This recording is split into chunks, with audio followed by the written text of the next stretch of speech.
Blog Talk Radio. Mi chiamo Afuraitkaitnit, Neye Ojirada, Medinde Odwirafo, Kwesi, Nehem, Ptah, Akhan.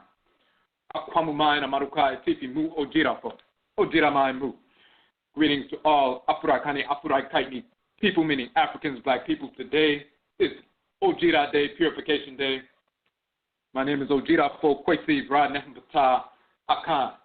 Odwirafo of the Akwamu Nation in North America, within Odwiraman, the purified nation. Afuraitkaitnit people in the Western Hemisphere. Coming into this special FIDA broadcast, Friday broadcast of Odwira, we wanted to cover some information that we have recently published on our ODWIRASEM blog site, which is a new site that we just put forward a few months ago. It's in addition to our regular Odwirafo.com site. We published a number of articles on the ODWIRASEM blog site. So anytime we publish anything, of course, we have additional broadcasts where we dissect and examine the information that we put forward to bring forth more clarity and so forth. This is true of the various articles that we have published. We published over 100 articles, but also specifically with regard to the 29 books that we have published to date. And, of course, we have more books coming forward very soon within the next month and following month after that. We typically have 4 broadcasts on a weekly basis. We are getting back into our broadcast after a number of months on hiatus. Typically on Joda, Monday nights, we have Akhan Nanasom, ancient, authentic Akhan, ancestral religion. We deal specifically on Joda on Monday night with the Akhan expression of ancestral religion. One reason being because we have been misinformed regarding Akhan cosmology, culture, ancestral religious practice, and so forth.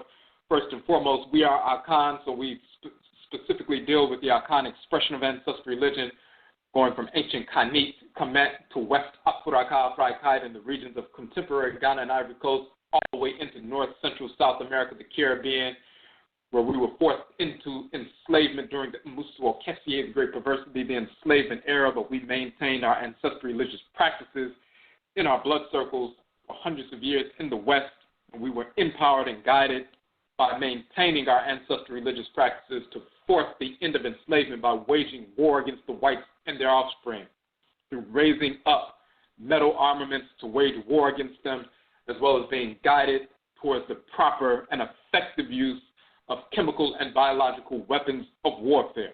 So root work established the precedent for waging chemical and biological warfare against our enemies, the whites and their offspring, to wipe them out and force it into enslavement, one of the components of our warfare.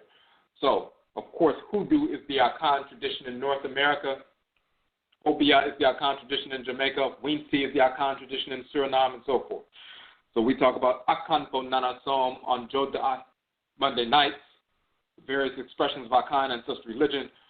On Awukuda Wednesday nights, we have Egwa Marketplace, where we showcase Afuraitkaitnit businesses, organizations, and institutions, those who are serving the Afuraitkaitnit community in a positive capacity, also those who maintain their ancestral religious values in the process. We showcase businesses on a weekly basis. When you look at our website, you'll see a number of businesses that business owners that we have interviewed, where they sat with us on the Egwa Marketplace show to talk about their service to the community and how ancestral religious values impact their service to the community and inform their service to the community. We have published our Obosom economic development model. It is an approach to economic development rooted in our ancestral religious values. So therefore, when we approach economic development, it is rooted in Amaniye, or nationism, which is the purification of nationalism, and we get into that. Part of the Obosom economic development model is to engage this operation, which we call Starve the Beast and Feed the Pride. That means we make a weekly assessment on funds we would have potentially wasted with the whites and their offspring, and then we starve the beast and feed the pride, and we reallocate those funds away from those white businesses and direct them to the business, organization, or institution of the week. We target one Afuraitkaitnit African black business, organization, or institution per week for optimal capital infusion. 100 of our people or 1,000 of our people reroute $10 away from white businesses and direct them toward the business, organization, or institution of the week. 1,000 people redirecting $10 away from various white businesses equals $10,000 in the accounts of a black business, which allows that business to hire within the community immediately, full-time, expand their products and services to us. And it's a win-win situation. If we do not engage that process, then by default we leave the $10,000 in the hands of the whites and their offspring, our enemies, and therefore we are by default financing our own oppression. So we don't engage that process. There are over 2 million black businesses in the United States, over 2 million black people unemployed. We spend over 95% of the $1 trillion we bring into our community. We spend 95+% of that outside of our community. We can take those hundreds of billions of dollars and reroute them to the 2 million black businesses and solve our economic issues overnight. It takes a shift in awareness, and this is what the Akhan economic development model is about, and you can download that document and the 4-part series we did on Blog Talk examining that document. So that's what we deal with on Wednesday nights, Awukuda, Akwada, Egwa Marketplace. On Yada, Abada, Thursday nights, we have Amentet, Affairs of the Nation. So we deal with our issues, whatever issues are affecting Odwiraman, the purified nation, Afuraitkaitnit people in the Western Hemisphere. We address those specific issues rooted in our ancestral religious values and our cultural values from a nationist perspective. We deal with Amaniye, nationism, the purification of nationalism. We approach nationism and nation building from an ancestral religious values perspective, a holistic perspective, not a Eurocentric perspective in blackface, not a secular nationalist perspective, which is Eurocentrism in blackface. We recognize the Oman, the nation, as a living, breathing entity governed by a specific Obosom. We are cells within that organ structure, within the great body of the Supreme Being. When we coalesce in a certain region of the Earth Mother, drawn together by the Obosom, the forces in nature, drawn together by the Earth Mother, drawn together by our ancestresses and ancestors to coalesce in a specific region and blend ancestral blood circles and bring our Afuraitkaitnit ancestresses and ancestors back through those specific blended blood circles, matriclans and patriclans, as governed and directed by this region of the Earth Mother and the manifestation of the Obosom, the Orisha, the Vodou, in this region of the Earth Mother, in the western region of her body. Then we forge a collective identity, a locative identity based on our blending of blood circles in a specific region on the Earth Mother's body and aligning with that and the Obosom in their unique manifestations in this specific region. Regard ourselves as Odwiraman, the purified Odwiraman nation, mind, in the land of the setting sun, the land of the West. These terms can be found in the language of ancient Kemet. They can also be found in the Akhan language and other languages as well. But Odwiraman means the purified nation in the land of the West, the land of the setting sun in the Western Hemisphere. That means Afuraitkaitnit people, black people in the Western Hemisphere who were forced the great perversity, the enslavement era, but who waged war against the whites and their offspring because we maintained our ancestral religious values, forced the end of enslavement, established independent sovereign settlements, nations, cities, and so forth, black towns and so forth. These are the individuals whose example that we follow. We don't follow the example of individuals who were never successful of freeing themselves during nor after enslavement. We follow our ancestresses and ancestors freed themselves during enslavement and established independent nations. freed themselves and established independent black towns and defended those black towns after we forced the end of enslavement. We follow the people who are actually successful. So this is what we deal with on Amaruka, Affairs of the Nation Day, and on ODWIRA, which is Abinada Tuesday nights, we deal with specific issues with regard to ancestral religion in general, not just the Akhan expression, but all various expressions of Afuraitkaitnit, or African ancestral religion, and how it impacts every aspect of our lives. Ancestral religion, or Afuraitkaitnit, or African ancestral religion, is the ritual incorporation of divine law and the ritual restoration of divine balance. Objects, deeds, and entities we need to incorporate in order to harmonize our thoughts, intentions, and actions with divine order. And through ritual, we reject those things, objects, deeds, and entities we need to reject, to repel, to hate, in order to restore balance to our thoughts, intentions, and actions. So the ritual incorporation of divine law and the ritual restoration of divine balance are the expansive and contractive poles of ancestral religion. We say that ODWIRA, purification, operationalizes Nanasom. And Nanasom is just a general term for Afuraitkaitnit, or African ancestral religion, no matter what form it takes. Whether those expressions we have on the continent of Afuraitkai, or Africa, or their expressions here in the Western Hemisphere, Hoodoo, which is the Akhan tradition in North America, Juju, which is the Yoruba tradition in North America that we maintained in our blood circles for hundreds of years, Voodoo, which is the Ebe and Phone tradition in North America, Wanga, which is the Ovambo tradition in North America, Grigri, which is the Bambara and Mindi traditions in North America, and so forth. Nanasom is ancestral religion. ODWIRA, purification, operationalizes Nanasom. Purification operationalizes ancestral religion, our practice of ritually incorporating divine law and ritually restoring divine balance. We seek to align every thought, every intention, and every action with divine order every moment of every day. That is the nature of ancestral culture. Our way of life is Afuraitkaitnit people.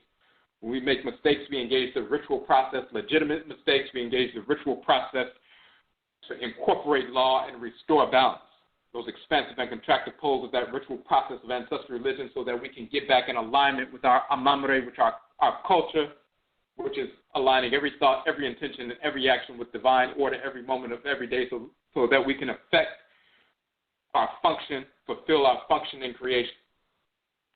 As Afuraitkaitnit people, we are cells within the great divine body of the Supreme Being. The organs, which are our parents, are the deities regulating order within the great divine body of the Supreme Being. So when we serve our parent organs as cells, our parent Obosom, parent Orisha, parent Vodou, parent Ntoru or Ntorotu, so-called Neteru, Netetu, and so forth, we're serving the great body at the same time, just like when your cells serve the organ that they are a component part, of which they are a component part, they're serving you, the great body, at the same time. So this is our ancestral culture. When we execute our divine function in the world, we're operating as cells, executing the divinely allotted function they're designed to execute within the body. That is our culture. That is our way of life. Ancestral religion, through purification, allows us to align ourselves and realign ourselves with that divine function. So this is what we deal with on ODWIRA Purification Day for that particular broadcast. It's typically on Abinada, which is Tuesday. Tonight is a special broadcast. Tonight is Ptah, which is Friday. We're having this special broadcast for two reasons. Number one, when we had our New Year's celebration this year, our New Year begins on the first day of Pobede, which is the autumn equinox, the first day of fall, the evening point, the end of the warm cycle, the harvest time, but also the seeding time, the beginning of the seeding cycle, of the conception cycle. Evening point, that balancing point of the earth, and that's when we end one cycle and begin the next cycle. We have a 7-day observance, September 16th through the 22nd, or September 17th through the 23rd, depending on what day the equinox is. This year, September 22nd was the first day of Pobere, or the first day of fall, autumn, and so forth. That was the equinox. So that was the 7th day of our 7-day New Year observance. That was the first day of our new year. So our new year began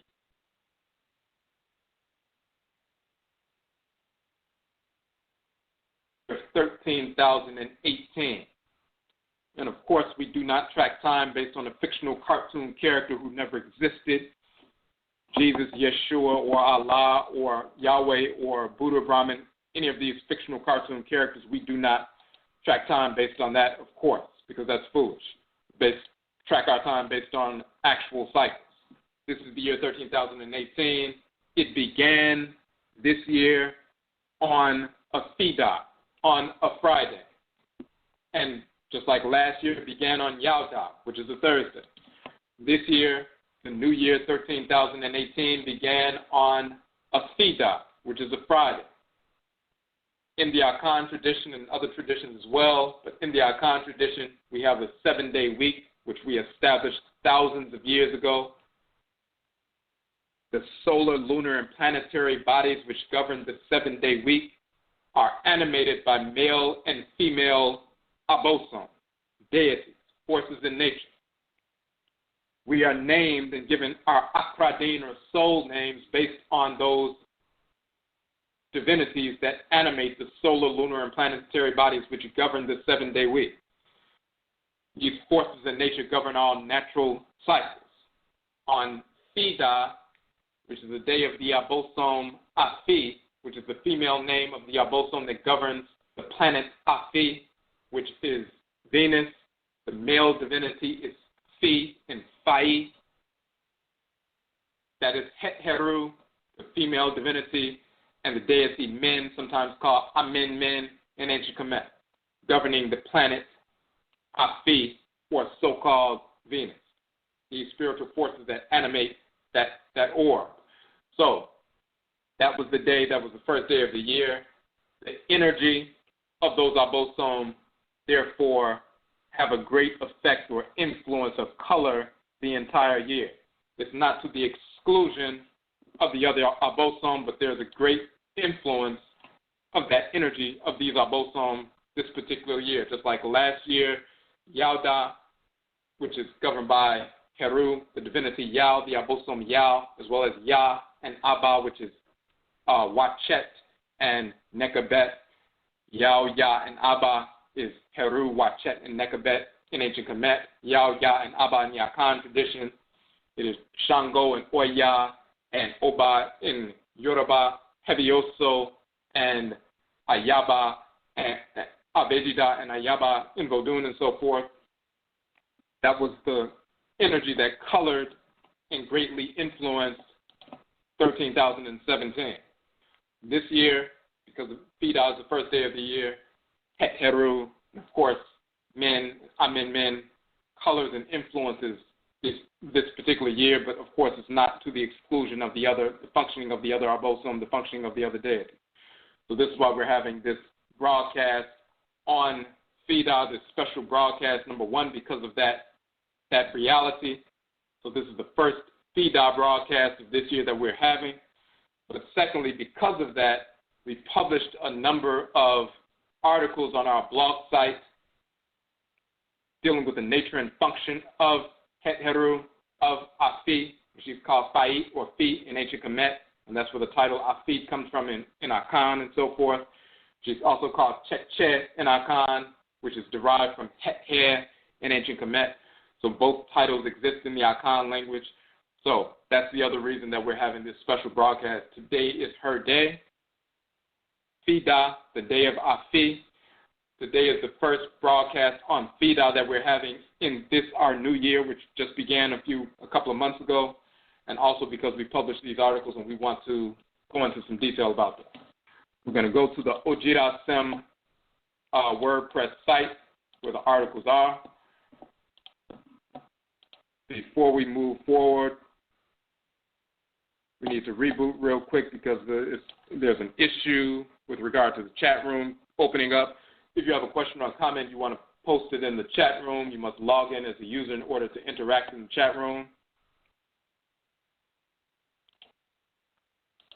If you have a question or comment on the phone line, simply hit the number 1 so that we can see that your hand is raised. All right, so just right now we're just reopening up or rebooting to open up the chat room, and it should open up in a couple of seconds. Every now and then it has a problem. All right, so the chat room is opened up now. And now that the chat room is opened up, we'll post the link to the ODWIRASEM blog site. We established the ODWIRASEM blog site back in July, just a few months back in July. So we have our regular Odwirafo.com site. In addition to that site, we now have the ODWIRASEM.wordpress.com. ODWIRA, again, means purification. Asem means affairs, issues. So ODWIRASEM means matters or issues, matters of purification. So we're purifying the understanding of these various topics that impact every aspect of our lives. So we have a number of articles on the ODWIRASEM blog site, and we're going to go to those right now. The first one that we're going to pull up, and of course we posted these as made posts on Facebook with these, but we also made them articles on the blog site as well. So the first blog that you see, Het Heru Nefert, beauty is not a quality, beauty is a deity. That's the first one that we're going to analyze. And that's newly posted on the site.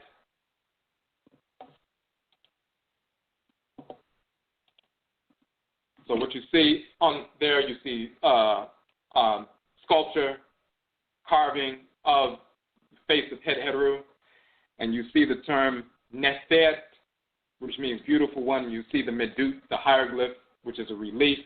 It says beauty is a deity.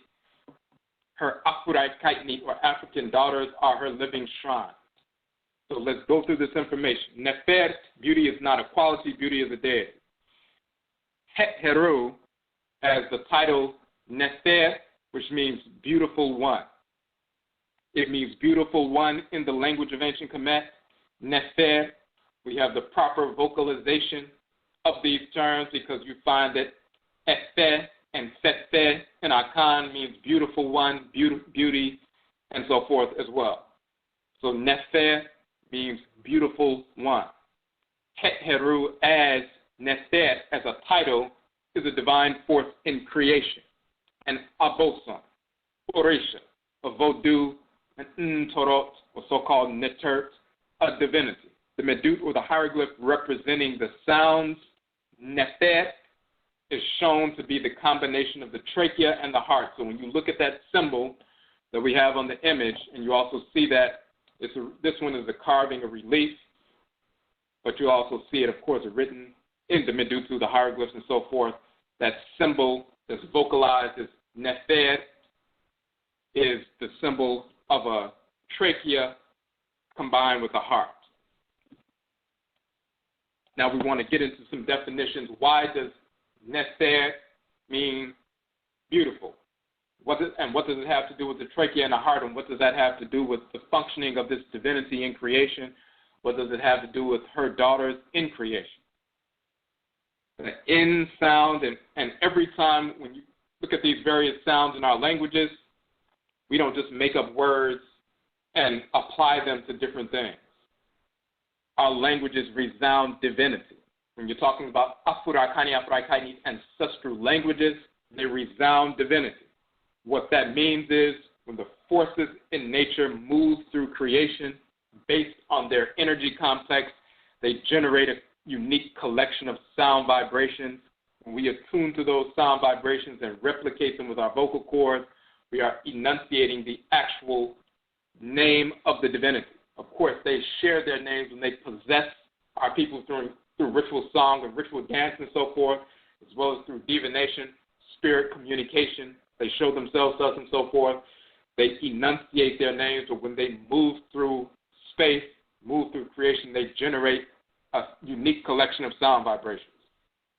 If you took a rope and spun spun it around above your head in the form of a lasso and so forth. The whirling sound, the whistling sound generates a specific collection of sound vibrations based on the movement of that particular form and substance in the form of a rope. That particular material moving at a certain velocity generates a whistling sound. You can replicate that whistling sound with your vocal cords, and you're replicating the actual sound emanating from that movement. When the forces in nature move through creation, not only when they possess us, but when they move through the oceans, rivers, plant life, animal life, mineral life, the core of Earth, the Earth Mother, the atmosphere, suns, moons, stars, the fiery divinities moving in a fast, fiery, explosive fashion, the cool, watery divinities moving in a cooler fashion and so forth. They generate a specific collection of sound vibrations based on their nature, based on their function, based on their form. And when we replicate those sound vibrations, we are enunciating their actual sacred names. So all of the words within ancestral religious culture and ancestral religion and ancestral religious culture resound divinity. We don't have this foolish notion of there are certain sacred sounds like quote-unquote mantras. You have a few certain sacred sounds. All of the words within Afuraitkaitnit ancestral languages have mantric value. So when we say the N sound is born of the primordial energy of Nun and Nanet. The N sound is born of Nun and Nanet. The primordial energy, the root energy of being from which all things in as creation are formed. The black substance of space is the great soul called Ka and Kayat, a male and female force in creation, the soul or the divine consciousness of Amentet and Amen, the great mother and great father, supreme being. Within that black substance, which is a substance, of course, the whites and offspring now call it dark energy and dark matter. We've always called it Ka and Kayat, and we know the deities who animate that substance. That is the great consciousness of the supreme being. But within that is born a primordial energy moving through that black substance, operating within that black substance. That primordial energy is Nun, the male divinity, and Nunet, the female divinity.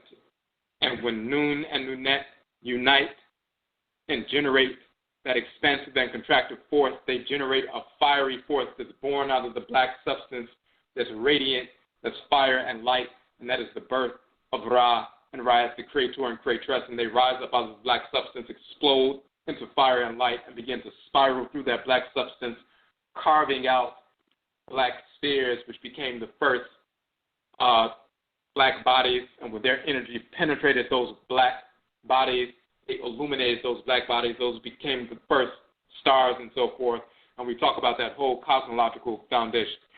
But the primordial root energy of being, Nun and Nunet or Nanet, within the black substance of space, the primordial consciousness of the supreme being, the N sound is derived from Nun and Nunet.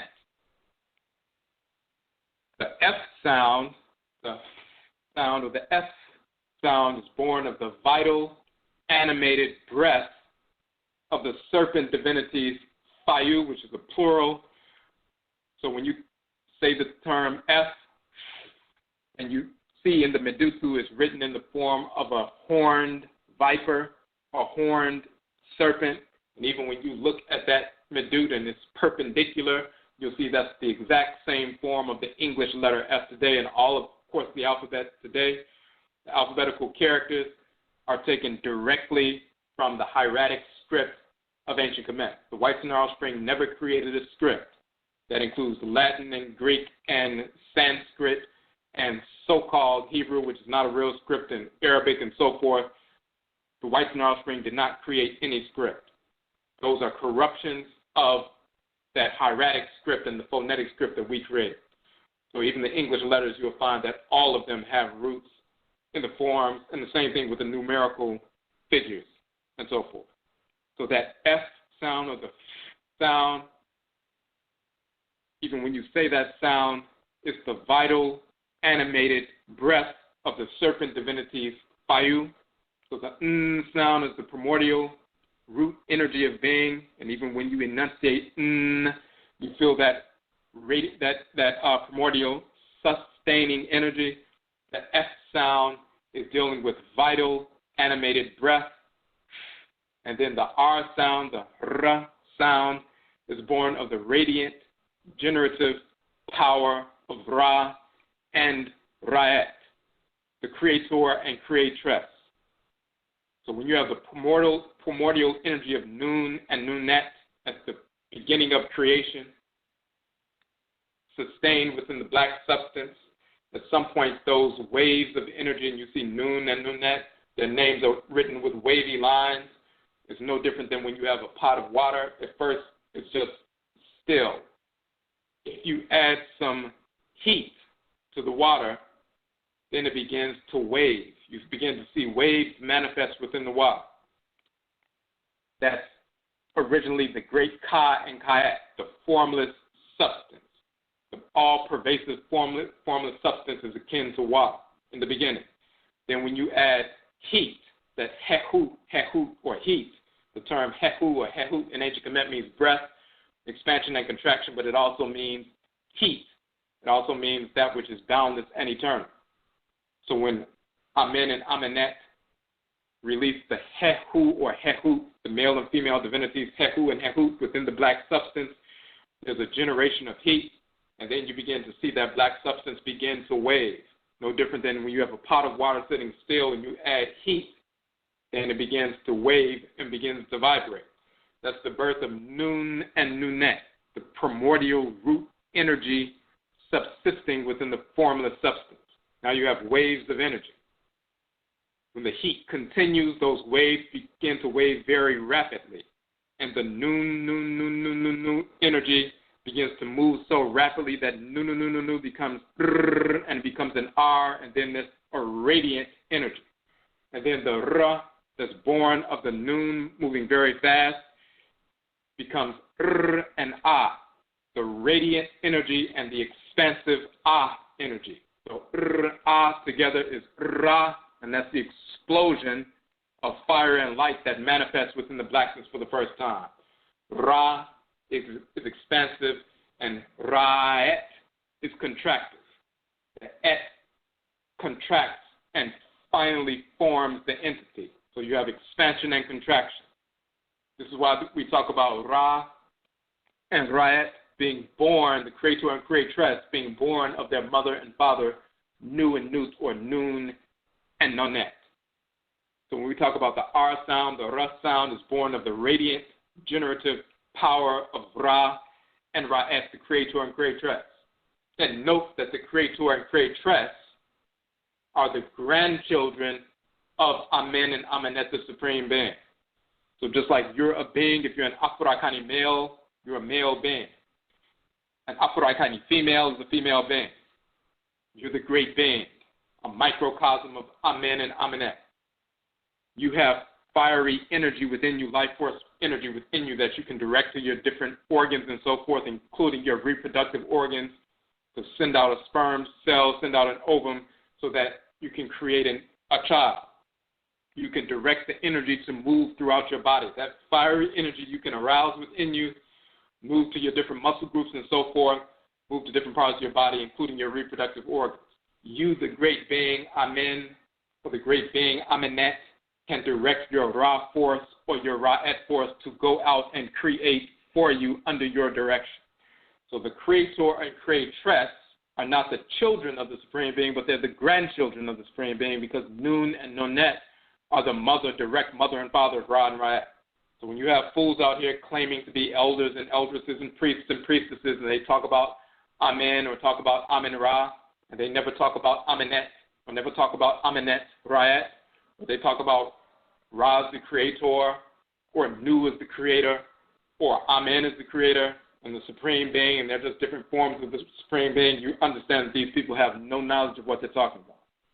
They never have. Amen and Amentet are the great mother and father, Supreme Being. Nun and Nunet are their children. Ra and Ra'et are their grandchildren. And this is across the board, wherever Afuraitkaitnit people exist in the world, we have that understanding, that real recognition in our cosmology. So, and then finally, the T sound is the concretizing function of the feminine giving form to an entity. So like we said, Ra, and you have Ra'et, and it cuts the energy off and makes it form into an entity. Even when you see the Medut, that represents that cover of a calabash in a sense, it's a concretizing force. Whether it's Ra and Ra'et, Amen and Amentet, Asar and Offset and so forth, you have that concretizing energy that fashions and completes the expansion. The expansion is the primarily masculine, even though there's feminine expansion as well. The contraction is primarily feminine, even though there's masculine contraction as well. So we have these different sounds, and the F sound, and the R sound, Ra, and the T, that you have Nefert, and that E sound is that stabilizing energy that was birthed. Nefert, F, Ert is the primordial root energy of being animated by the vital breath and radiance of the Creator and Creatress, concretized into a feminine form and force. This is Het Heru Nefert. This is the birth of Het Heru. This is why they talk about Het Heru being born of the eye of Ra. Het Heru being a daughter of Ra, a daughter of Ra'et. Born of the eye of Ra. On one hand, the eye of Ra is the Atenit, the sun, talking about the right eye of Ra. But also, the eye of Ra is also a title of Ra'et, as we talked about in our broadcast on Ra'et, the Creatress. The eye of Ra is a title of Ra'et. She's the one that gives birth. So, she's the mother, and of course, Ra is the father. So when they talk about Het Heru being born of the Aten or Atenit, and she's the child of the Atenit, the sun, being born from that orb, but the spiritual forces that animate that orb is Ra and Ra'et. They create all the various suns and stars. They are not the sun god, but they create the suns and stars and the other stars and utilize them as physical transmitters of their spiritual energy and power. When they talk about Het Heru being born of the eye of Ra, they're talking about Het Heru being born not only through that solar orb, but also through the womb of Ra'et, the Creatress. And she comes into being. So as Nefert, we talk about the primordial root energy of being, the F sound animated by the vital breath, and the sound, the radiance of the Creator and Creatress, and the T sound concretized into a feminine form and force. This is the nature and structure of Het Heru Nefert. This is also the definition of beauty. Primordial root energy being animated by the vital breath and radiance of the Creator and Creatress, concretized into a feminine form and force. This is why beauty as a deity, concretized energy, breath, and radiant force is literally motivation. So we'll say that again. Beauty as a deity, meaning Het Heru as Nefert, concretized, that's the T, breath, concretized energy, which is the T sound, breath, the F sound, and radiant force, the R sound, and the concretized energy, of course, is the N sound within the T, is literally motivation. Primordial energy is N, is animated by breath, and it begins to have vitality. Then the R sound makes that concretized energy with vitality becoming radiant, meaning expansive and contractive, but also shining and radiant, and then concretized into a form of feminine force. That radiant energy is beautiful because it's harmonious. That's the definition of beauty, but it's also a motivational force. We go further with regard to this nature of the motivational force. The symbol of Nefert is the trachea symbol connected to the heart. The trachea symbol connected to the heart connects the vitality of breath, which carries the life force energy of Ra and Ra'et, to the organ which incessantly pumps energized blood and thus life force energy to every cell in the body. The trachea, of course, part of the respiratory system going down towards the heart. There's a connection between those two. The vitality of breath moving through the trachea in connection with the organ that incessantly pumps energized blood, life force, infused blood, life force energy to every cell in the body. This brings goodness, harmony, balance to the body. If your heart was not pumping blood to every cell in the body, of course, you're not going to have balance, you're not going to have order, you're not going to have manifest order, which is harmony, you're not going to have manifest harmony, which is beauty. You're not going to have balance. It's going to be self-destructive, and if you don't have proper levels of life force energy vitalizing you, you'll be alive, you'll be operating, but you'll be sickly, you'll be weak, and so forth. Just like somebody with iron-poor blood, if you don't have enough life force energy circulating within you, and even more than that, beyond just the mundane, but if you don't have that life force energy of the ba and by it moving through your blood system because you're not engaged in ritual practice, you're not aligning yourself with divine order, then you're not connecting that energetic force within you to the great energetic force outside of you, which is Ra and Ra'et. There's not an open channel of communication with regard to that energy complex, and therefore you're not manifesting order. So you're not manifesting harmony, and you're not manifesting beauty, because beauty is just the manifestation of harmony, and harmony is just the manifestation of divine order. But when this is happening properly, the trachea symbol connected to the heart, connecting the vitality of breath, which carries the life force energy of Ra and Ra'et, to the organ, the heart, which incessantly pumps energized blood and thus life force energy to every cell of the body. This brings goodness, harmony, balance, and thus beauty throughout the body continuously, perpetually. The daughters of Het Heru, meaning people who are children of that divinity, assigned to that deity before they even incarnated into the womb. We're assigned to specific Obosom that govern our heads before we enter into the womb, just like every cell in your body comes into being to support a specific organ, gland, organ system. That's their parent divinity or their head divinity. Your heart cells, the heart is their head divinity. The liver cells, the liver is their head deity, their head Obosom, their head Orisha. The liver cells, the liver is their head Orisha, and so forth. Head Obosom, and so forth. We have a specific Obosom that governs us. Some people are children of Aset, Alsar, Het Heru, Heru, and so forth. Of course, we have these various Obosom forces in nature in all of our ancestral religious traditions by various names and descriptive titles, which can be found in the Medusa, even in the Yoruba, Akhan, Eve, Vodun.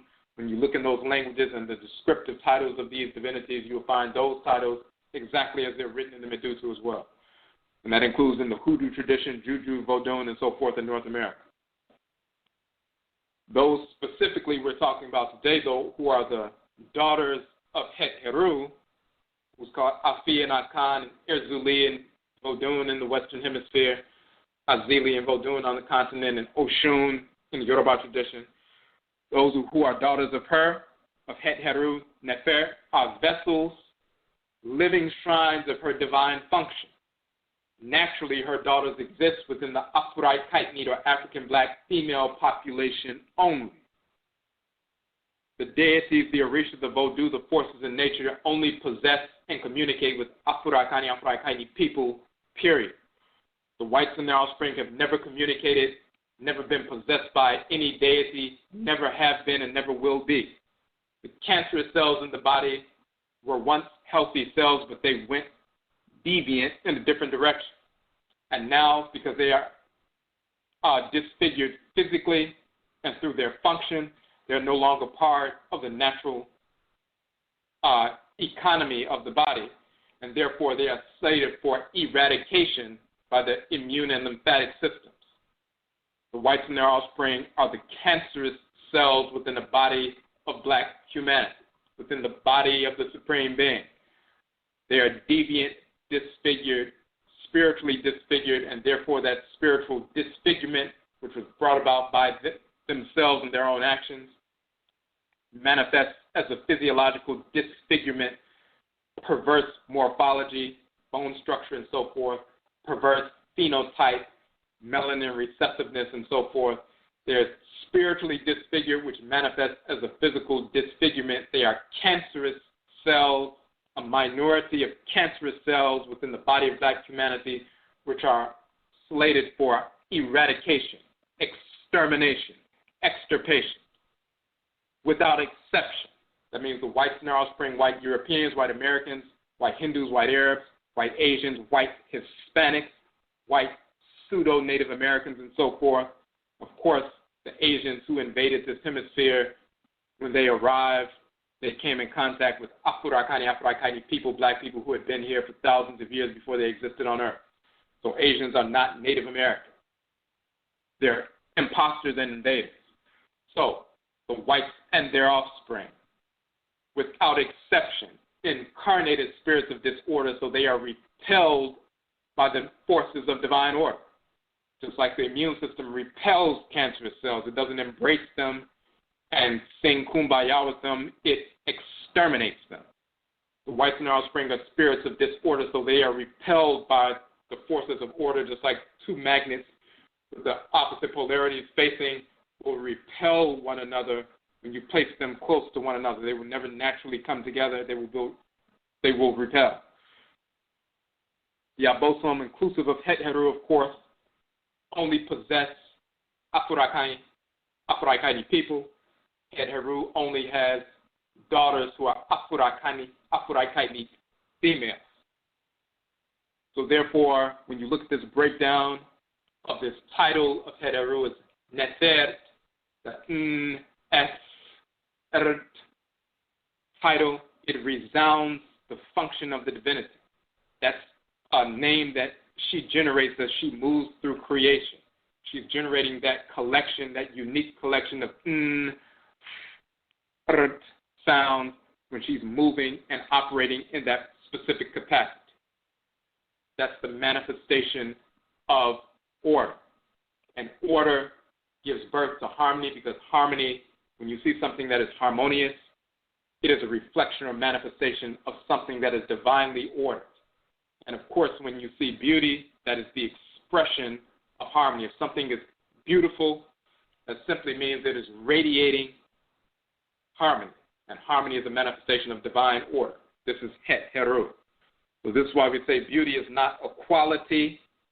It is first and foremost a deity, a divine force in creation. Nefert. And when we talk about that's a force. The F, animated breath, vital animated breath, that's a force. The R sound, that's a force. The T sound, the concretizing sound, that's a force. And that unique collection of NSRT, those sounds with the E, the sustaining energy within Nefert, that's a unique collection of sound vibrations emanating from this force. So beauty is a divine force. Her living shrines, therefore, have the capacity to motivate. The F, animating breath, R, radiance, T, concretization, that's motivational force. So beauty has the capacity to motivate, move us as Afuraitkaitnit people towards harmony, because she is divine harmony. So when we align with and come in contact with this force in creation, and those sound vibrations in a unique configuration are emanating from her and affecting us, and we feel that collection of sound vibrations, it forces us to recalibrate and align with her, and therefore we are motivated and moved literally to align with divine harmony in every aspect of our lives. That divine harmony, which is the manifestation of beauty in creation. We're motivated to do that in all that we do. So that's that definition of Nefert, meaning beautiful.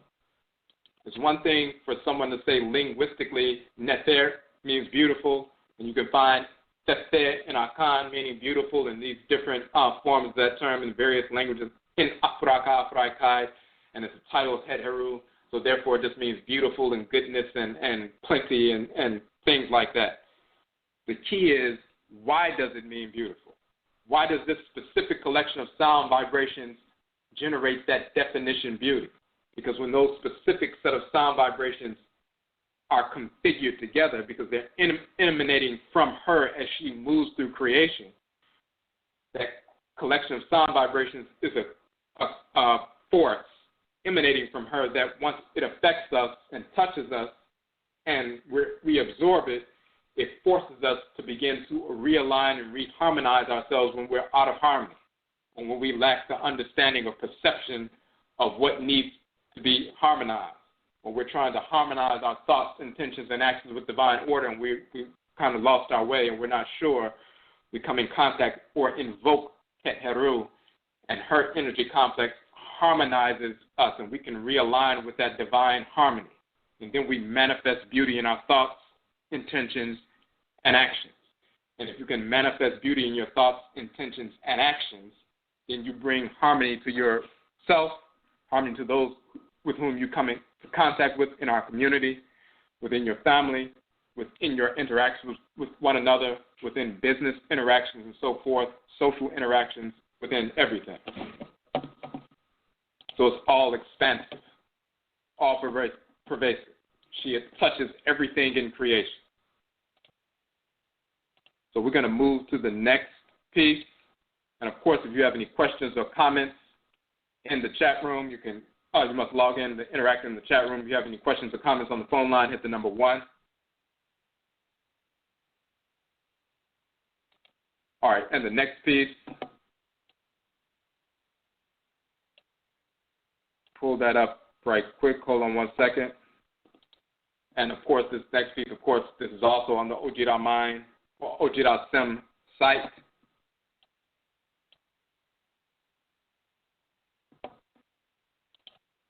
Okay, so the next piece is called Het Heru, Shrine of the Face.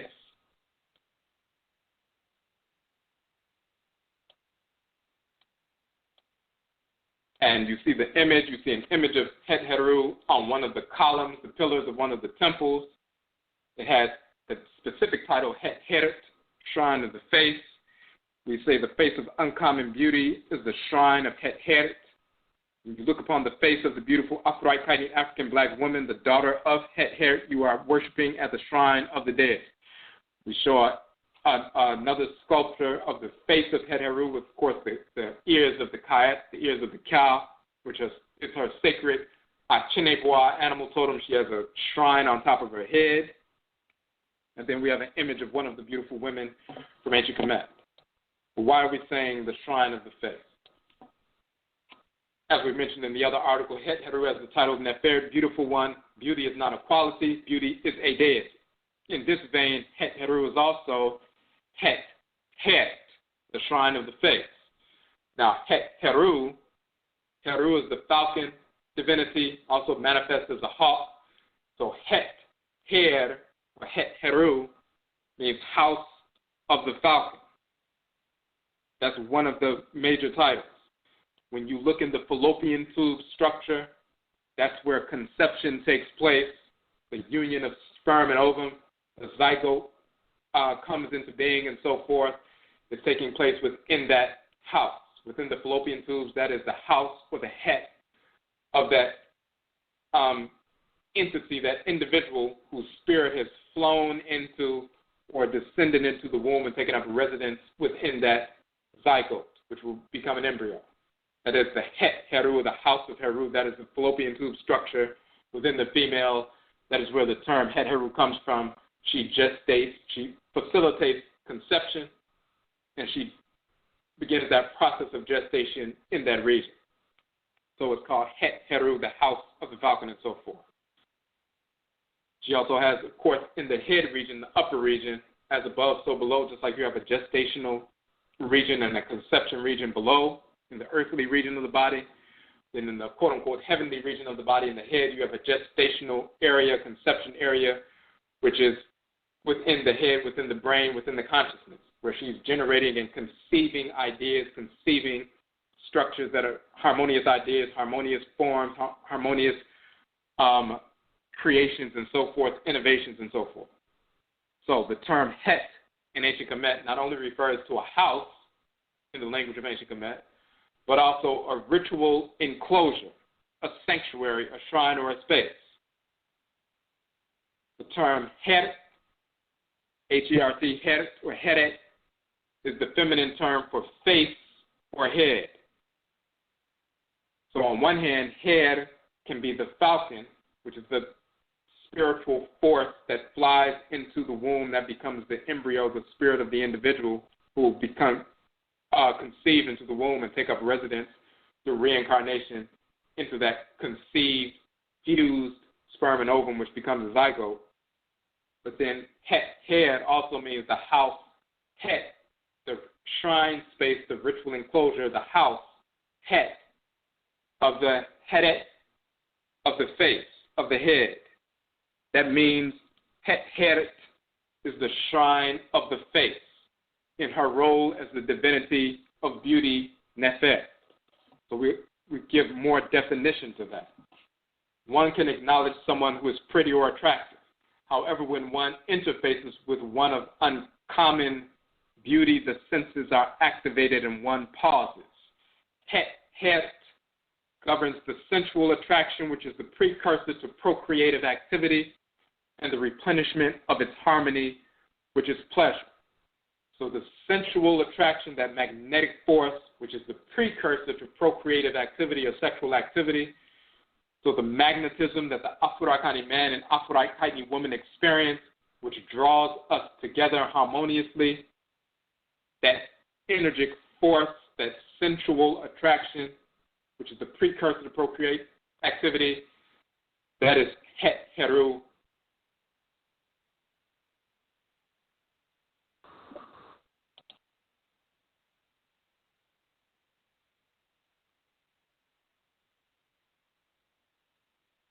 Okay, so the call or something happened with Blog Talk and it dropped. That happens with Blog Talk sometimes. Just to make sure that everyone can hear. If you're on the phone line, hit the number 1 just quickly, just so we can know that you can hear clearly. Want to make sure the sound is back. Or if you're in the chat room, post a message to let us know that you can hear. Mirase. Okay, that's cool. So every now and then that happens with Blog Talk where it drops and we have to call back in. All right, so as we were saying, that sensual attraction draws us together. Afuraitkaitnit man, Afuraitkaitnit woman. That's Het Heru drawing us together. That includes, after she draws us together, then from different areas of where we are, we're drawn together. Sometimes ancestrally put in position to run into one another. That's part of that Het Heru process. And then we're drawn together magnetically, attraction. Then we're drawn together through copulation. That force, that procreative activity or sexual activity is governed by Het Heru. That fusion that takes place, that conception, then there's the fusion of the sperm and ovum through conception, and it takes place within the fallopian tubes, the house or Het of Heru, the falcon, spiritual force that will fly into the womb and take up a residence within the house. And that's why you see the meduth of a rectangular structure or a square structure. That's the house from a bird's eye view, and then you see the little falcon inside the house. You just saw the conception of the spirit that flew into the fallopian tubes and took up a residence in the newly formed zygote. Now you have a reincarnation. You have a Bebra, an ancestor or an ancestress has now returned to the physical world, sometimes for the first time in 100 or more years. So that's that fusion that takes place. So she fuses the sperm and ovum together. Prior to that, she fuses the male and female reproductive organs. Prior to that, of course, she fuses the male and female, the Afuraitkaitnit male, Afuraitkaitnit female together in harmony. Even before that, she draws us together in different places and areas of life, and we cross paths when we're listening to the Obosom, the Orisha, the Vodou, when we're listening to our Nsamanfo, Nananom, Nsamanfo, Egungun, Guvito, our spiritually cultivated ancestresses and ancestors, our Akhuamuman, and living in harmony with order, then we cross the path of the individual we need to come in contact with. They make sure that we cross paths. Even if one person isn't really paying attention, as long as the other person is, then we'll be drawn into that situation where we cross paths. It's like a tuning fork. If you have a tuning fork near another tuning fork, if you make one of them begin to oscillate and vibrate, then the tuning fork near it will begin to oscillate or vibrate at the same frequency. When one of us gets turned on to the frequency of divine order, harmonious activity, living in harmony with order, we begin to vibrate at the proper frequency. Then we stimulate the person that we are to be connected to, and they begin to align with that frequency as well. And sometimes they may not even know what's going on. They just know they need to move in a different fashion, operate in a different fashion. They begin to seek, they begin to purify themselves, engage their culture, find out what's going on. They feel pushed to communicate with their Nsamanfo or learn about ancestral religion and practice and so forth, and we end up coming together. Het Heru is operating within these different activities to make sure these things unfold, and the Nsamanfo, the ancestresses and ancestors, are part of that process as well. So they draw us together so that we cross paths. She generates that central attraction that draws us together physically. Then copulation takes place. She draws us together fusing Afuraitkaitnit male, Afuraitkaitnit female, two halves, complementary opposites in balance. Of course, it is insane and perverse and idiotic to promote the idea of dissexuality, homosexuality, which is perverse and insane. Het Heru does not govern, nor does she condone dissexuality, homosexuality. The Obosom, the Orisha, the Vodou hate dissexuality, hate homosexuality. It is not a form of sexuality. It is a perversion of sexuality. Only the whites in their offspring promote that perversity, that insanity, because that is their nature. They are sexual deviants by nature, by incarnation. That is who they are. They've been promoting that perversity for thousands of years, and they continue to promote that perversity today. But it is not part of divine order. So she only fuses together complementary opposites, the Afuraitkaitnit male, Afuraitkaitnit female, in balance, in complementarity. If she's drawing you together because she knows what your divine function in creation is, of course, as a divinity, why you came into the world, she knows what your complement divine function is, why they came into the world, and will orchestrate events, synchronize events so that you come into contact with one another. But then you seek to reject that and run after somebody else that you're just lusting after, which is not in harmony with what your function is, and you begin to seek to get together with that person and copulate with that person and so forth. Het Heru is not participating in that at all. So every time someone engages in sexual activity, Het Heru is not engaged. She only fuses together complementary opposites, those of us who are drawn together because of our divine function, who should be together, leading towards a wadiye, or marriage.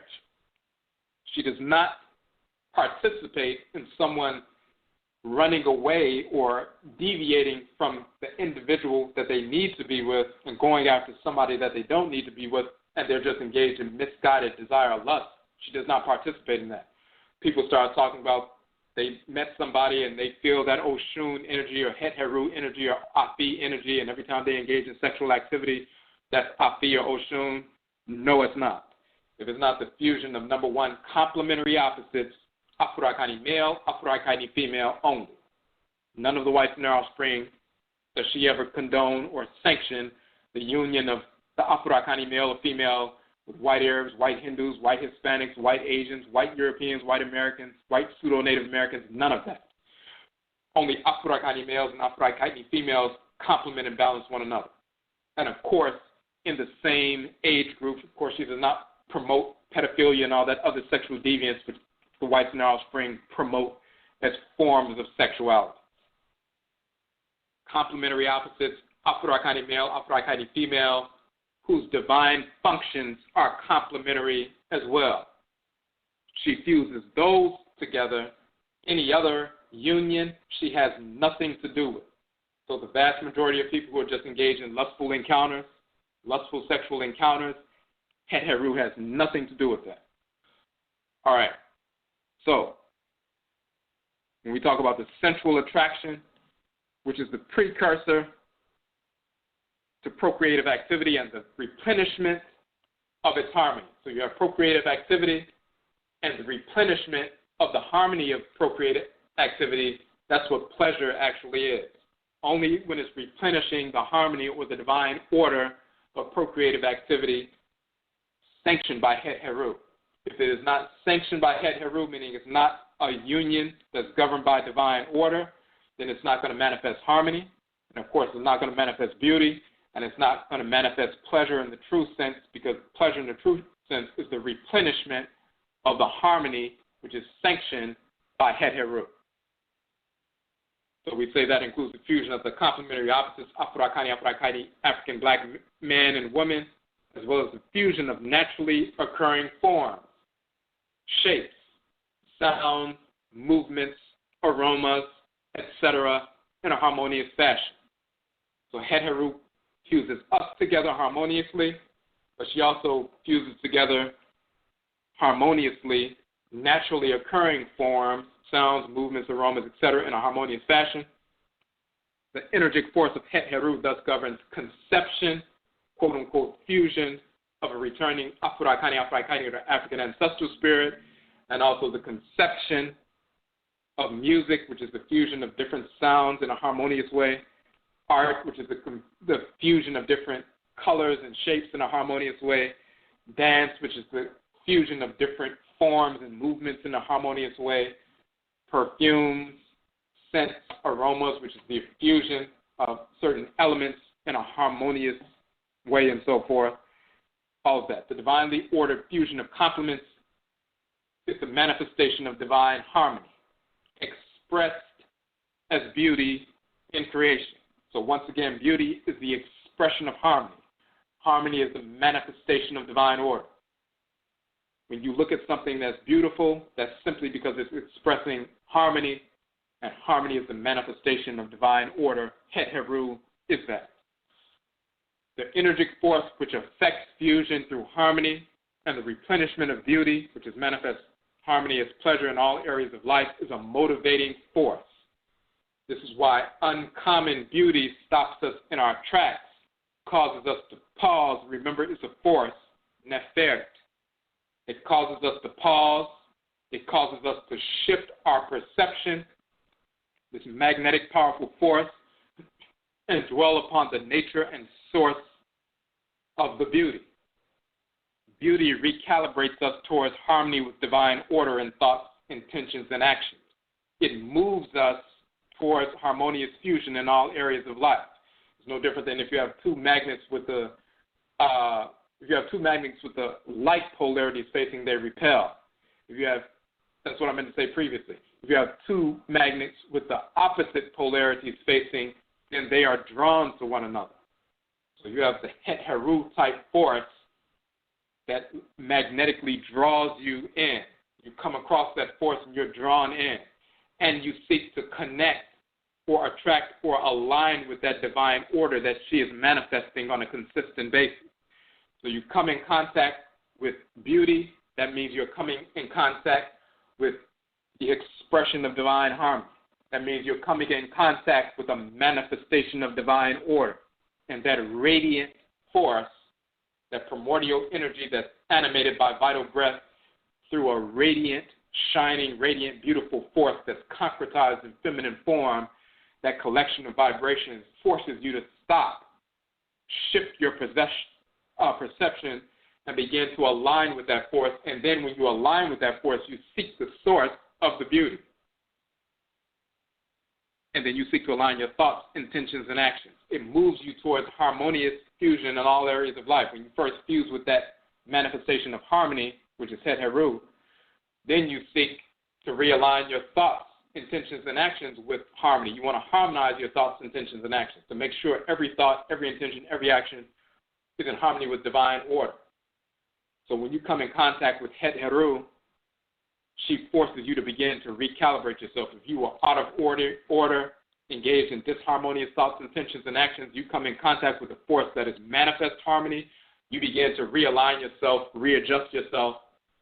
You seek the source of the beauty. You invoke her ritually. You provoke her energy. The response is an infusion or dispensation of energy towards you. You bathe yourself in that, realign yourself, and then you begin to realign your various thoughts, intentions, and actions back in harmony with divine order so it can affect every aspect of your life, and your life begins to manifest beauty as well, meaning it's manifesting order. The shrines of the Obosom, the Orisha, the Vodou, the Ntoru, the Het Heru, the Nefertu, the deities, are often ornamented beautifully. The sculptures, murals, ritual implements, ritual clothing, incense, ritual dance, ritual song, ritual prayer are manifestations of divine harmony and are governed in function by Het HERT. This takes place in the ritual enclosure, the sanctuary, the Het. Yet the living sanctuary, so we just talked about inanimate objects and so forth, sculptures, sanctuaries, and so forth, ritual implements, murals, these different things. Those are inanimate sanctuaries or shrines or shrine implements and so forth that Het Heru can take up a residence in. Yet the living sanctuary, the living ritual enclosure of Het Het is the shrine or sanctuary Het of the face, Het, the shrine of the face, Het Het. The Afuraitkaitnit, the African black woman of uncommon beauty, who is a daughter of Het Het, is literally a living shrine of Het Het. When you look upon her face, her Het, you are literally worshiping at the shrine of the divinity, of Het Het. So no different than if you go to a priest or priestess's home or a shrine house and you see a shrine of Het Heru and people come forward to the shrine and they give offerings and so forth, they may prostrate. When they engage in ritual song or ritual dance, the spirit of Het Heru will come down and take up residence and sit upon that throne or that shrine, and that spiritual force is upon that shrine and within that shrine, and you can communicate directly with that force. In the sense, it's like laying out a throne for someone to come and sit down upon, and then you can communicate with them when they're sitting down after you give them some food and water to replenish themselves. Then you're communicating with the entity that is sitting upon the throne that you just set out for them. When we set up a shrine, the spirit comes down and takes up a residence, temporary residence in that shrine. Now we communicate directly with that force. That's an inanimate object which is infused with the energy of the Obosom that takes up residence there temporarily.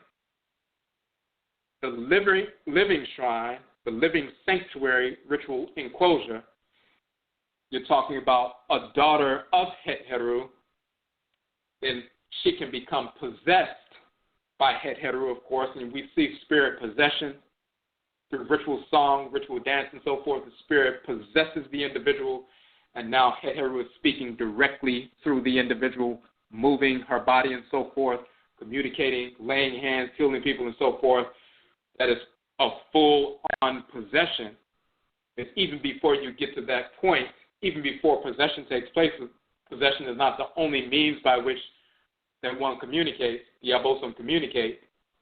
They possess when they want to communicate with the population, and they operate through a living shrine, a priest or priestess and so forth, animate their body at rituals so they can communicate, touch and feel, and communicate with the congregants and so forth. But even if there is not a full-on possession, the face, Het, is the house, the sanctuary of beauty. When you see the face, the radiant face, remember Nefert, Nefert, and so forth, the primordial root energy of being animated by a vital breath with that radiant energy of Ra and Riot, that radiant, shining energy of Ra and Riot, concretized into feminine form. The face of the uncommonly beautiful daughter of Het Heru is literally the Het Het, a shrine, a ritual enclosure of the face. Her face radiates beauty. The energy of Ra and Riot manifests through that feminine force of Het Heru, and it gives you pause, or it makes you pause. It becomes motivational because you seek to align with that radiant, beautiful entity. Het Heru is communicating with you through the agency of her living shrine, the face, Het Het, the shrine of the face. So when we see an uncommonly beautiful Afuraitkaitnit woman who's a child of Het Heru, we have a different understanding. It's just not like somebody's, oh, this is a pretty face. We're looking at a living shrine, a daughter of the divinity. When you look upon her face, you are literally worshiping at the shrine of Het Heru. It's the house of the face. We have beautiful shrines formed of wood, precious metals, mineral life. Yet we also have spiritugenetic shrines embodied in as the individual who is a child of the divinity. And we do not desecrate our sacred shrines. We preserve and protect the purity and sanctity of our sacred shrines, for they are direct living links to the Obosom, the Orishas, the deities. This is the sacredness of Nefert, beauty in her purest ritual context as Het Heru, the shrine of the face. So when you see an uncommonly beautiful Afuraitkaitnit woman, the face itself is the shrine of Het Heru, and this is where you have Het Heru, as opposed to Het Heru, Het Heru, the shrine of the face. When you look upon her face, you're looking upon the living shrine of the divinity. This is why you immediately pause. This is why sometimes the heart begins to shift in its palpitations, because that energy, that root energy of being animated by a living, vital breath, radiant energy manifesting from that, concretized in a feminine form, affects your physiology, affects your spirit. Then you seek to align with that magnetic force so you can recalibrate yourself towards harmony, manifest order, and you can express beauty, which is manifest harmony. This is what's taking place when we come in contact with the living shrines of Het Heru. And we don't desecrate our shrines. Just like you don't desecrate a shrine that's in the home or a shrine in the community, you preserve the purity and sanctity of that shrine. And if somebody tries to desecrate that shrine, they would get taken out, either beat down or exterminated themselves for desecrating the shrine of the divinity. We do not desecrate the shrines, the living shrines of the divinity. We do not engage in any form of physical or verbal or domestic abuse on any level with Afuraitkaitnit women, period. And our people in general, adults as well as children, because we are shrines, we are living shrines of various Obosom. In this context, we're talking about, of course, Het Heru, Afi, Oshun, Ezuli, and so forth, because of her specific function and how she works to harmonize every aspect of our lives. Of course, dealing with conception, procreative activity, sexual activity, which leads to the birth of an ancestral spirit, the fusion or conception of an ancestral spirit, and later birth of an ancestral spirit back into the world. Without Het Heru, there is no return of an ancestor or ancestress back into the world. Without Het Heru, there is no beauty, which means there is no expression of divine harmony in creation. There is no manifestation of order within creation, within our thoughts, intentions, and actions. So this is the all-pervasive function of Het Heru in every aspect of our lives. It changes our perception back to a real perception, a harmonious perception and understanding of the nature of Nefert. Using the English term beauty, which is also a corruption, doesn't give you the proper understanding of the function of that divine force and how it impacts every aspect of our lives. And our capacity to function harmoniously is dependent upon us aligning with the energy of Het Heru in thoughts, intentions, and actions. For the conception not only of an ancestral spirit, but also the conception of ideas, forms, movements, innovative things, discoveries, inventions, and everything else. So that's that second piece that we wanted to go through. And then we have one more piece. We only have about 10 minutes left in the broadcast. If you have any questions or comments, you can hit the number 1. If we go over a little bit, the broadcast ends at 9:30. But if we go into overtime, if you want to continue to listen beyond 9:30, you would have to call in and get on the phone line before 9:30. You have about 9 minutes. If you're not on the phone line by 9:30, then the broadcast will cut off for the people who are just listening online, and the people who are on the phone will be able to continue to listen. For those who are not on the phone, then the broadcast will automatically cut off at 9:30. The phone number to call in is 646-787-8155, and when you call in, you'll be able to hear the broadcast over the phone. But we probably won't go too much into overtime. We just have one final article. Het Heru Nefert Amentet, the Mistress of the Ancestral Realm. So when we go to that article, we're going to pull that up. And that, once again, is on our ODWIRASEM blog site.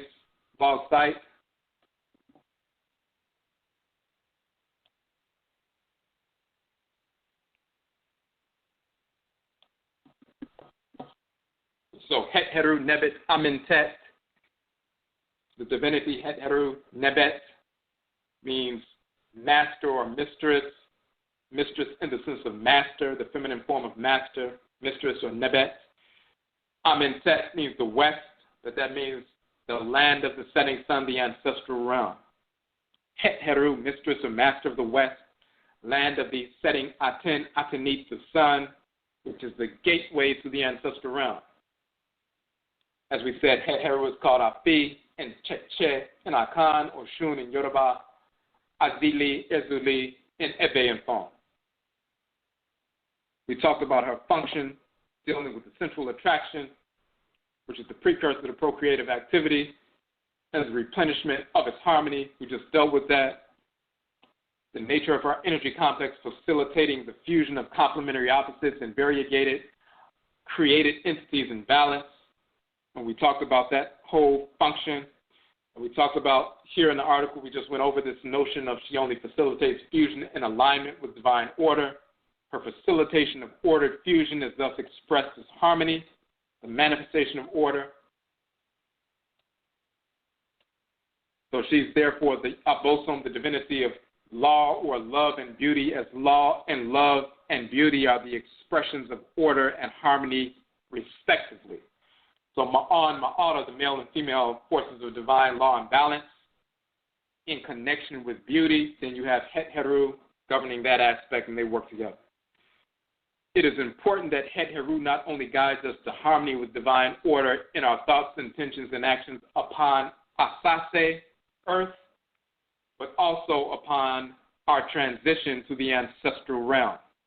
And this is the angle that we deal with in this particular article. Now, before we go further, a few minutes left in the broadcast. We will go over a few minutes into overtime. So again, you have about 6 minutes to call in, a little bit less than 6 minutes to call in if you want to hear beyond 9:30. The call-in number is 646-787-8155.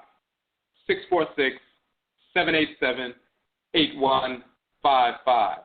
We will be archiving the broadcast, of course, and it will be available later on. We're going to post it on YouTube, and, of course, it'll be available on the Blog Talk Radio site. If you are not able to stay on beyond 9:30, we will have an announcement that we will make at the end of the show. As we talked about last night, we have our retreat coming up, our Hapi Merit Hibernation Training, Cultural, and Ritual Retreat, which is coming up in February, the weekend of February 16th through the 19th. It's going to be on Edisto Island, South Carolina, the Gullah Sea Islands. The deadline for registration was last FIDA, which was last Friday. However, we had a couple of cancellations, so a few spaces have opened up. Of course, we talked about yesterday in detail. You can listen to that broadcast. We'll be having sessions on Odwiraman, Afuraitkaitnit manhood. I will be doing that workshop session with the brothers, going through that workshop based on the book Odwiraman, Afuraitkaitnit manhood. Dr. Iya Ajua, she will be doing the workshop with the sisters, with the Afuraitkaitnit women, on OBAATAN, Afuraitkaitnit womanhood, and going through the Afuraitkaitnit womanhood book. Those will be separate sessions, but we will also have a joint session, Ptah Sasatim. So there's a couple of days of activities, the joint sessions, the separate sessions also vegan food, also have time to tour. It's also a vacation as well, so people will have time after the sessions are over to go out and explore the Gullah Islands, the Sea Islands, and so forth. So we won't keep you in a, trapped in, only activities with regard to the training. We have the training at certain points of the day, and after the trainings are over in the afternoon, then people can go out and tour the Gullah Sea Islands and so forth and learn about the true history and so forth and interact with community and all of that. And you can do whatever you want to do. You're free to do what you need to do. So we have a few spaces that opened up. They are first come, first serve. So sign up as soon as possible, because as soon as someone signs up, that's it, and the registration is closed. It was closed last week, but again, because we had a couple of cancellations, a few spaces opened back up. We do have a payment plan for the registration fee. The registration fee is $200, but we do have an installment payment plan for that, and you will see that right there on the website. So you can go to the Happy Merit page on our website, Odwirafo.com/happy-merit.html. Of course, you can email us on Facebook, Kwesi Akhan on Facebook, or email us on our regular website if you need the specific link to the site. If you're listening on the phone right now and you can't access the internet right now. So, of course, you can always connect with us in that fashion. Also, we talked about last night the Black Swan Life movement, and the first part of that movement are the Black Swan Life T-shirts. We are trying to raise the funds as far as to be able to print with the local black printer, the Afuraitkaitnit printing company, as opposed to having to contract it out to the others. We need to have orders of about 50 shirts so that we can get that price so we can print them through the black printer. So you can go to the Black Swan Life page on our website. When you see the shirt and the imagery of the shirt, and when you see, we broke down that imagery last night and what the nature of the Black Swan Life movement is, and it has to do with this whole notion of beauty from an ancestral religious perspective, culturally grounded perspective. You make your purchase as soon as possible so that we can utilize this black business and get those shirts out and begin this movement, recalibrating Afuraitkaitnit women and girls to a true understanding of the standard of beauty based on Het Heru and not based on what the whites in our spring are forcing on our people, attempting to, where we're disfiguring our bodies with injections and all this other nonsense. We need to have our own standard. So this is part of a movement. So go to the Black Swan Life piece for that. Please order the shirts today because we want to get to that black printer as soon as possible. And yet I'll say for the people who've ordered so far. Okay, let's get back to the last piece.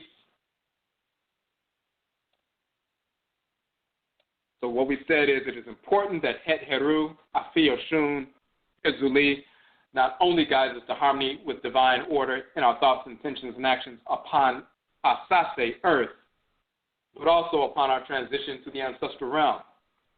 It is important that upon transition, when someone makes their transition, dies, and the spirit separates from the body, we've been given a bunch of foolish notions about what happens when you make transition.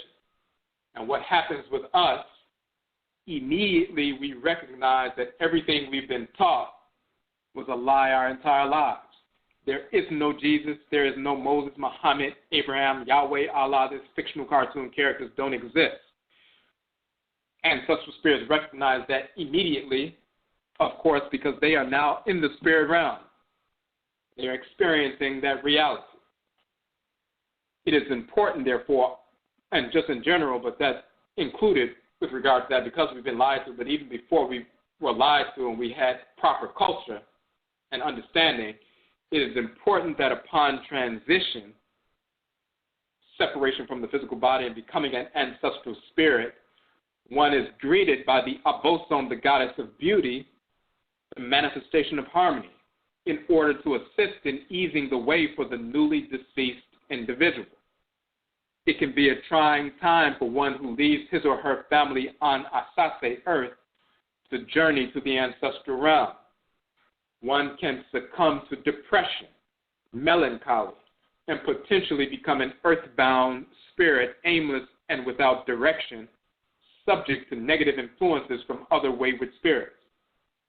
It's no different than if someone leaves their house, if they have an idea, understanding of exactly what their destination is, how to get there, operating under their own power, and they're vibrant and powerful and focused. They leave the house, close the door, and move in that direction. If anyone tries to pull them off their path, they'll, shut them down or beat them down or whatever and go to their destination. But if someone is drunk or depressed or misguided or aimless or whatever, or dazed, they come out the house, they don't know where they're going, they don't know the direction, they only have an idea of the destination, or they're not even sure if they can even make it to the destination, then the other miscreants, those other individuals who are hanging out, these transients, these homeless individuals, will try to pull them in different directions and pull them off of their path and draw them into negative activity. We may transition if we weren't fully harmoniously grounded in our ancestral culture and focused on what our divine function is. We could be drawn by those other discarnate spirits who were wayward and aimless and self-destructive and so forth, and who are hanging around earthbound and so forth and pulling us in different directions. And that can take place where we're pulled in those different directions for 100, 200 years.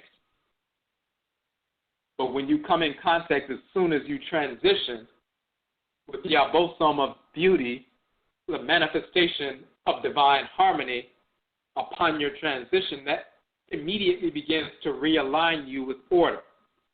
You may be depressed and upset because to a certain extent, because you're separate from your physical earth family, but then you come in contact immediately with the radiant force of divine beauty, which begins to bring that replenishment of harmony or pleasure back to you once again. You begin to realign with divine order. This is what's taking place. You see Het Heru in the form of the divine Ka'et, the divine cow emerging. You see her face or her head emerging from the western mountain range, Amentet, the land of the setting sun, and that's the image you see in this particular article. This is Het Heru emerging from the west, the land of the setting sun, the mountain range, the gateway to the ancestral realm. You see the house of the face, Het Heru.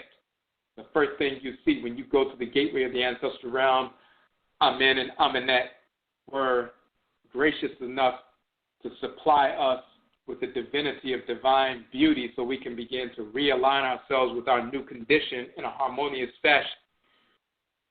We're confronted with beauty, divine order, harmony, and the replenishment of that harmony, which is pleasure, which takes the negative feelings away. Het Heru's energetic output assists in repelling those negative inclinations that we may suffer by flooding the spirit of the individual with beauty. Divine harmony manifests. Naturally, this dispensation of ordered fusion by Het Heru occurs only with the Afuraitkaitnit African black man and woman, as we are the only people who possess a Ba or Ba'et, the male and female terms for divine living energy or spirit, which is the energy connection to the Obosom, the Orishas, the Bodu, and so forth. The same is true of the functioning of Het Heru upon Asase, earth, through the agency of her living shrines, those daughters of Het Heru manifesting her uncommon and unusual beauty. The daughters of Het Heru possess the capacity to assist in the birthing and restoration of harmony within the spirit of individuals with whom they encounter by their presence alone. And once again, we're talking about those living shrines of Het Heru, who have that Het Heru, the shrine of spirit enclosure, the sanctuary of the face. Their face is radiant, is literally a shrine of the divinity. Their presence alone allows us to begin to recalibrate and experience that ordered fusion from Het Heru. Nefert, beauty, divine harmony manifest, is the instrument utilized by Het Heru to realign us in the physical world, the ancestral realm. And we not only enter the ancestral realm, Amentet, upon transition, we also enter the ancestral realm during the ritual state. So during our lifetimes. When we enter the ritual state, we are come in contact with Het Heru so we can have a beautiful or harmonious experience from the gate, literally from the gateway, but from the gate. We want to align ourselves with divine order first and then move into the ancestral realm, whether it's through ritual or when we're moving through the ancestral realm because our life is ended in the physical world. We want to go through the gate. The first thing we meet at the gate is beauty, manifest harmony, ordered fusion, divinely ordered fusion. As we said, Het Heru emerging from the western mountain range, the land of the setting Aten, the sun, the gateway to the ancestral realm, and the ritual state is therefore worshipped as Nebt, Amentet. So that image is from the Sheft of Ani, the papyrus of Ani, and you'll see she's called Nebt Amentet, the mistress or master of the West, the beautiful West, as it's called, the land of the setting sun, meaning the gateway to the ancestral realm. She's the mistress, the master of Amentet, because that's the first one you confront, so you can be immediately realigned, recalibrated with divine order, the manifestation of order, which is harmony. Beauty is the expression of that. So you can move into the ancestral realm and this ancestral experience in beauty, in harmony, meaning in order. So that's the symbolism, but the functional cosmological foundation of that symbolism. We don't have any symbols that are purely just quote-unquote symbolic, representing this, representing that, without substance. Every symbol that we utilize, the form of the symbol, the colors of the symbol radiate a specific configuration of energy. Different colors have different frequencies of energy, waves and rates and so forth. Different geometric forms have their own energy complexes that radiate from them. Different animal forms, which become sacred animal totems, are sanctuaries for specific divinities, and they have their own sacred animal totems. They radiate a specific configuration of energy. So when we have an animal or plant life or mineral life or a specific form of an Afuraitkaitnit human being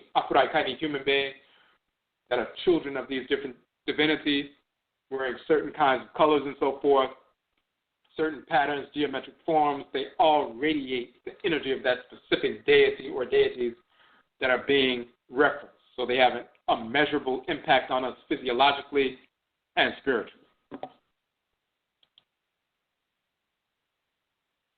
Okay, so that was the last piece we wanted to get into. Once again, this special broadcast of ODWIRA, which is normally on Abinada, which is Tuesday nights, but we had it on Fida, the Da or the day of Afi, Het Heru. Number one, because this particular year, 13,018, which began for us on September 22nd, which is our New Year's Day, which is the first day of Pobede, the autumn equinox and so forth.